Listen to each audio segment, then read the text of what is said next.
Hello and अस्सलाम वालेकुम। आप देख रहे हैं मेरा यूट्यूब चैनल और मैं हूं आपका मेज़बान डॉक्टर मोहम्मद यूसुफ। आज की गुफ्तगू में हम आपको APA 7 एडिशन के मुताबिक रेफरेंस बनाने के दो तरीके बताएंगे। एक है कि किस तरह जर्नल आर्टिकल जिसका DOI नंबर होता है उसका हवाला कैसे बनाते हैं, और दूसरा तरीका है कि ऐसा जर्नल आर्टिकल या रिसर्च जर्नल में पब्लिश होने वाला आर्टिकल जिसमें DOI नंबर नहीं होता उसका हवाला कैसे बनाते हैं। तो आइए चलते हैं आज के लेक्चर की तरफ। जी वेलकम बैक नाजरीन। हम बात कर रहे थे कि आज के लेक्चर में हम APA 7 के मुताबिक रेफरेंस बनाने के आपको दो तरीके बताएंगे। तो चलिए हम चलते हैं आज के लेक्चर की तरफ और आपको बताते हैं कि APA 7 के मुताबिक किस तरह जो है हम रेफरेंस बनाते हैं। पहला तरीका जो हम आपको बताएंगे वो ये है, journal article with DOI number. यानी सबसे पहले ऐसा आर्टिकल जो किसी रिसर्च जर्नल के अंदर आपने भेजा है वो पब्लिश हुआ है और उसका DOI नंबर है। DOI नंबर को कहते हैं डिजिटल ऑब्जेक्ट आइडेंटिफायर। इसका मतलब ये होता है, ये वाला जो है ये एक यूनिक नंबर होता है जो किसी भी रिसर्च पेपर को अलोकेट किया जाता है। और अगर हमें इस नंबर का पता हो तो अगर हमें टाइटल रिसर्च पेपर का ना पता हो, उसके ऑथर्स का ना पता हो तो कोई मसला नहीं है। हमें सिर्फ ये DOI नंबर पता हो जो नीचे जाके मैं आपको बताता हूँ, तो हम इस DOI नंबर को कॉपी करते हैं और इसको किसी भी ब्राउज़र पे आप लिखेंगे तो आपको वो रिसर्च पेपर जो है वो मिल जाएगा। तो आइए सबसे पहले हम बात करते हैं कि किस तरह ऐसा पेपर जो किसी भी जर्नल के अंदर पब्लिश हुआ हो और उसका DOI नंबर हो उसका रेफरेंस कैसे बनाते हैं। ये एक पेपर है, constructing reality framing of Kashmir conflict in dictatorial and democratic regimes in Pakistani English press, और इस जर्नल में ये पब्लिश हुआ है। ये इसका वॉल्यूम है, ये इसका इशू है, ये इसके पेज नंबर्स हैं और ये इसका DOI नंबर है। तो ज़रा शुरू से शुरू करते हैं। ये इस पेपर का फर्स्ट ऑथर है।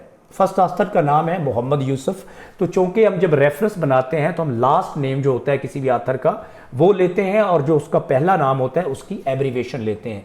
तो आप ये देखें, इसमें हमने यूसुफ जो है वो लिया है, उसके बाद कॉमा लगाया है, और मोहम्मद का हमने M कैपिटल लिया है और फुल स्टॉप लगाया है। फिर हमने फर्स्ट ऑथर को कॉमा लगा के सेकेंड ऑथर से अलग करना है। जो सेकेंड ऑथर है उनका नाम है बुशरा हमीदो रहमान। तो हमने लास्ट नेम रहमान लिया, और देखें पहले जो दोनों नाम थे उनका फर्स्ट नाम एंड मिडल नेम वो दोनों एब्रीवेट हो गए। बुशरा भी एब्रीवेट हो गई है, यानी उसकी हमने एब्रीवेशन यूज़ की है B कैपिटल और फिर H कैपिटल, और फिर हमने इस सेकंड रेफरेंस को इस थर्ड के साथ भी हमने देखें अलग किया है। लेकिन एक बात आपने याद रखनी है कि अगर दो रेफरेंस हों तो उनको एंड से अलग करते हैं, अगर दो से ज़्यादा हों, जितने भी रेफरेंस हों, तो जो पहले वाले होते हैं उन्हें कॉमा लगा के अलग करते हैं, लेकिन जो आखिरी दो ऑथर्स होते हैं उनको एंड लगा के अलग करते हैं। जैसे यहाँ पे देखें, लास्ट रहमान और यूसुफ, इन दोनों के दरमियान हमने जो है वो एंड लगाया हुआ है, इनको एंड से हमने अलग किया हुआ है। ये जो लास्ट ऑथर है इसका नाम है जाहिद यूसुफ।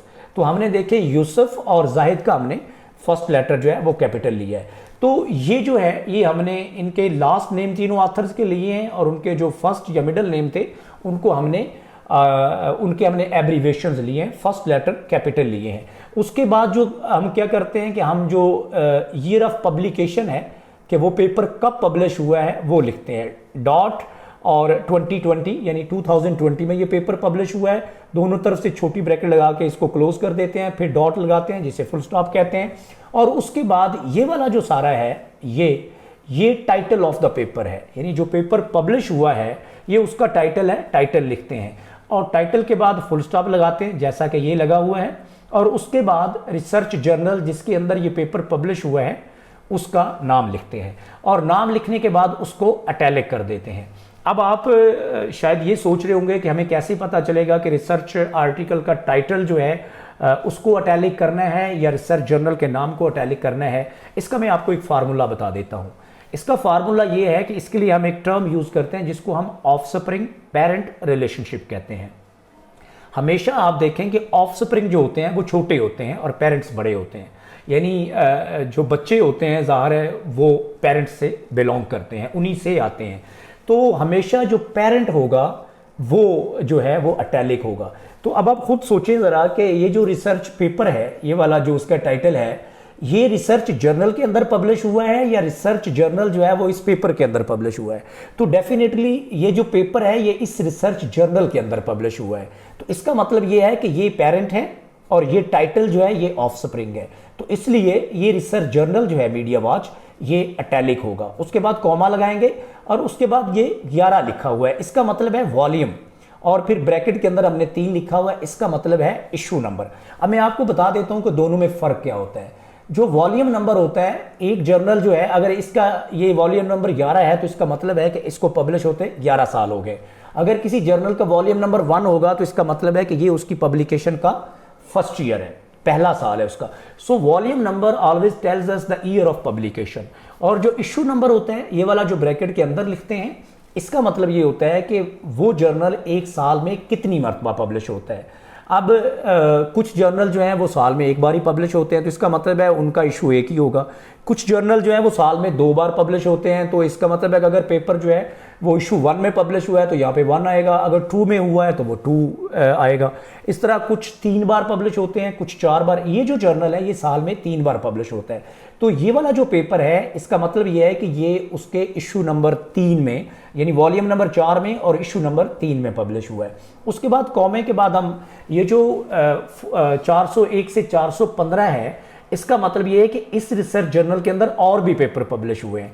ये वाला जो पेपर है वो इसके जो पेजेस 401 से 415 तक है वहाँ पे पब्लिश हुआ है। तो जब भी आप ये रिसर्च जर्नल खोलेंगे तो आप उसके पेज नंबर 401 से 415 तक जाएंगे तो आपको ये पेपर मिलेगा।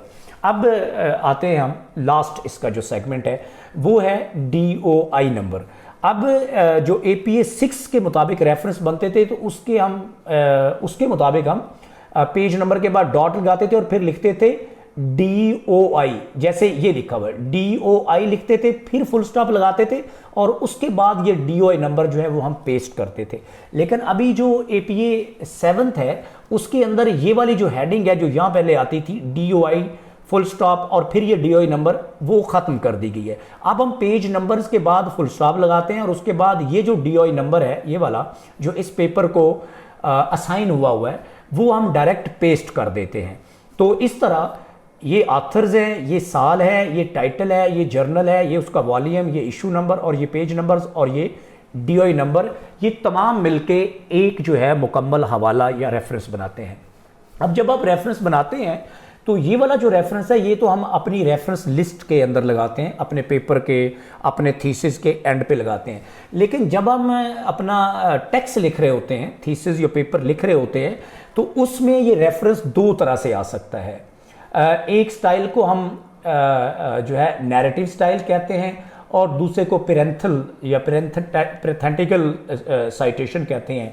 अब इसका नैरेटिव का मतलब ये होता है कि जैसे हम किसी चीज़ को नरेट करते हैं, यूसुफ रहमान एंड यूसुफ 2020 इन्वेस्टिगेटेड और कमेंटेड और ऑब्जर्व्ड और कंक्लूडेड, और फिर आगे जो बात हम करना चाहते हैं वो कंटिन्यूसली हम करते हैं। इस स्टाइल को हम नैरेटिव स्टाइल कहते हैं, यानी टेक्स्ट के अंदर इस तरह की साइटेशन जो है वो नैरेटिव साइटेशन कहलाती है और इसके अगेंस्ट फिर ये मुकम्मल रेफरेंस बनेगा।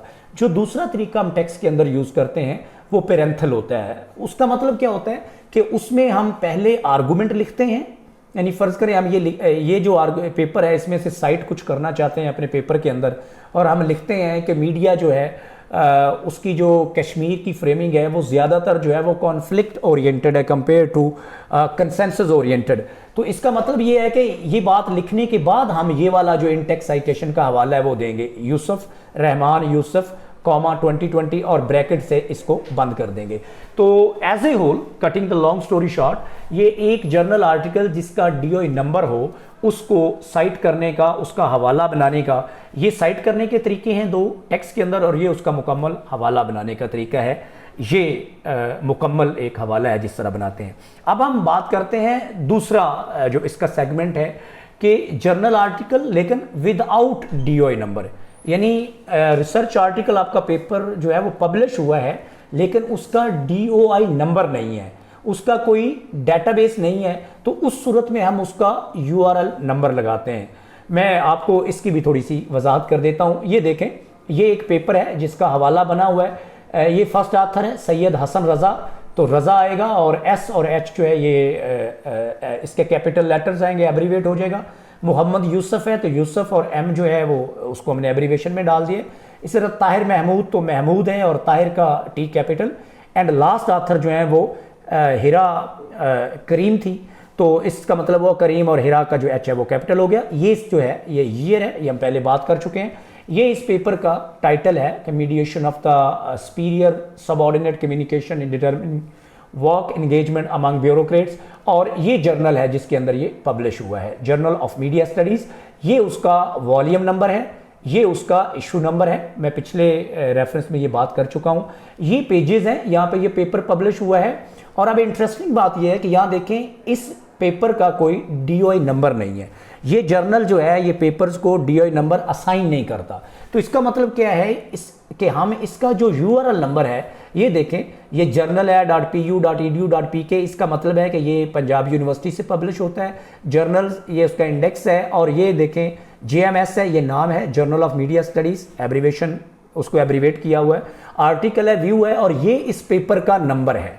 तो इस तरह ये पूरे का पूरा जो URL नंबर है वो हम पेस्ट कर देते हैं। और उसके बाद बाकी ये दोनों चीज़ें हम पहले बात कर चुके हैं कि इन टेक्स्ट साइटेशन इसमें आप दो तरह से कर सकते हैं। एक नैरेटिव साइटेशन है जिसमें देखें रज़ा एट अल लिखा हुआ है, चूँकि इसमें 4 ऑथर्स हैं और APA 7 के मुताबिक 3 ऑथर्स जब आपके पास हों तो आप उनको बजाय कि उनके नाम लिखने के, चूँकि रिसर्च में स्पेस बहुत मैटर करती है, तो आप पहले ऑथर का नाम लिख के एट ऑल लिख सकते हैं, ET और A ऑल और ये डॉट है। एट ऑल का मतलब ये है कि ये रज़ा और कोलीग्स, यानी रज़ा और उसके जो कोलीग्स हैं, कौन कोलीग्स हैं? यूसुफ, महमूद एंड करीम, ये इसका ये मतलब है। और 2020 ये नैरेटिव है, यानी आप पहले लिखेंगे कि रज़ा एट ऑल 2020 कंक्लूडेड और इन्वेस्टिगेटेड और commented और gave their opinion, I mean what kind of argument you are writing। और दूसरा जो है वो पेरेंथल है कि आप क्या करते हैं, पहले आर्गूमेंट लिखते हैं और उसके बाद रज़ा एट ऑल फुल स्टॉप लगा और उसके बाद कॉमा जो है वो ईयर ऑफ पब्लिकेशन और ऑथर्स को सेपरेट करने के लिए हुआ है। ये हम इन टेक्स्ट साइटेशन जो है ये हम अपना जब टेक्स्ट लिखते हैं तो वहाँ लिखते हैं, जब अपना पेपर लिख रहे होते हैं, जो आर्गूमेंट लिख रहे होते हैं। और इसकी अगेंस्ट ये वाला जो मुकम्मल रेफरेंस है ये हम एंड पे बनाते हैं। अपनी जो हमारी लिस्ट होती है रेफरेंस की, जो रेफरेंस का चैप्टर होता है उसके अंदर लगाते हैं। तो नाज़रीन, ये आज की गुफ्तगू थी जिसमें हमने आपको बताया कि किस तरह जर्नल आर्टिकल जिसका DOI नंबर होता है उसका हवाला कैसे बनाते हैं इन टेक्स्ट साइटेशन में भी, और आपका जो कंप्लीट एंट्री है आपके रेफरेंस के चैप्टर में उसके लिए, और दूसरा जर्नल आर्टिकल जिसका DOI नंबर जो है वो नहीं होता है, उसका URL नंबर होता है, उसका हवाला कैसे बनाते हैं। आप मेरे YouTube चैनल को सब्सक्राइब कर लें और बेल आइकन दबा लें ताकि मेरी आने वाली तमाम गुफ्तगू जो है वो आपको बर वक्त मिल सके।